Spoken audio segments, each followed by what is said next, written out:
ध्वनि चिकित्साको प्रत्येक सम्पूर्ण विधि विधानहरू यसमा रहेको छ।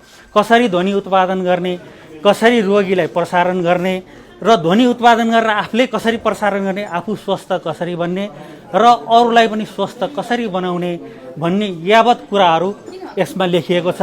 र प्रकृति र पञ्चतत्त्व सम्बन्धित लेखिएको छ। प्राकृतिक चिकित्सा सम्बन्धी व्याख्या गरिएको छ। प्रकृति र मानवको सम्बन्ध कस्तो हुनुपर्छ भन्ने व्याख्या गरिएको छ। प्रकृति, मानव र पृथ्वीको सम्बन्ध कस्तो हुनुपर्छ त? हामीले पृथ्वीसँग सँगसँगै कसरी जाने? हामी प्रकृतिसँग सँगसँगै गइयो भने मात्र हामी स्वस्थ भइन्छ। प्रकृतिको विरुद्ध गयौँ भने हामी स्वस्थ हुन सक्दैनौँ भन्ने यावत कुराहरू लेखिएको छ। र साउन्ड थेरापी र सिङ्गिङ बोल थेरापी सम्बन्धी विधि विधानहरू सम्पूर्ण यस पुस्तकमा पाउनुहुनेछ। र यो पुस्तक पढिसकिसकेपछि तपाईँ आफै पनि एउटा ध्वनि चिकित्सक बन्नुहुनेछ।